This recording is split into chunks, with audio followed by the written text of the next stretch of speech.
We opened our doors for business in London over 40 years ago, and we're still trading on the same values now as we did then. Professional, dedicated and trusted.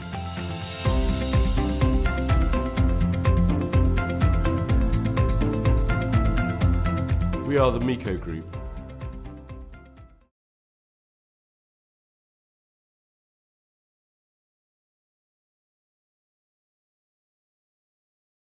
In November last year, in the Pacific Voyager, the Court of Appeal handed down a really important judgment. It's on an area that we discuss a lot with our assureds, which is that when the owner fails to meet the lay-can spread in the voyage charter party, can a charterer claim damages as well as cancel the contract?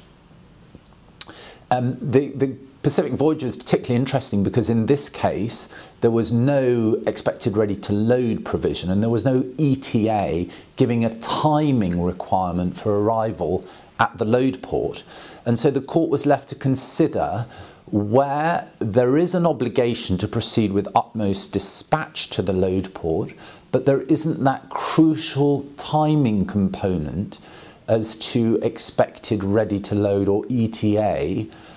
Does the utmost dispatch have sufficient teeth to enable a charterer, an assured, to bring a damages claim? Is there a breach of contract? And this is something which is coming up very, very frequently at the club. So in this case, crucially, what happened was that there was incorporated into the terms of the charter the details of the scheduling of the previous fixture, and in fact there was an ETA in the detail of the fixture, which was ETA for the discharge port of the previous fixture, and the court held actually that is sufficient. The words that the Court of Appeal said were these: there is no magic attaching to an expected ready to load provision as opposed to an ETA, or even here an ETA relating to the previous fixture and the arrival at the discharge port at that.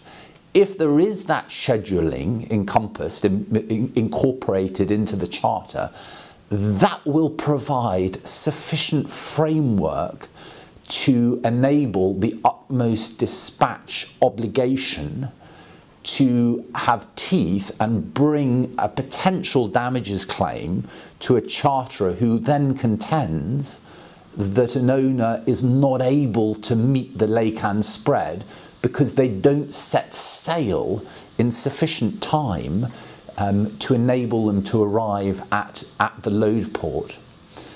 Looking forward, one commentary that one can make about the case is that the court wasn't left to consider whether the utmost dispatch obligation alone with the lay-can provision would have enabled the charterer to bring a damages claim. Here the charterer was able to rely on the details of the previous fixture which were included. So that point remains to be concluded by the court, but the Court of Appeal was very clear that where there is a term, there is in the terms agreed between the parties details of timing, even if it's in relation to a previous fixture, that's enough to convert the utmost dispatch obligation to a breach of contract if the owner fails to set sail in sufficient time to the load port under the fixture. It's a key decision then.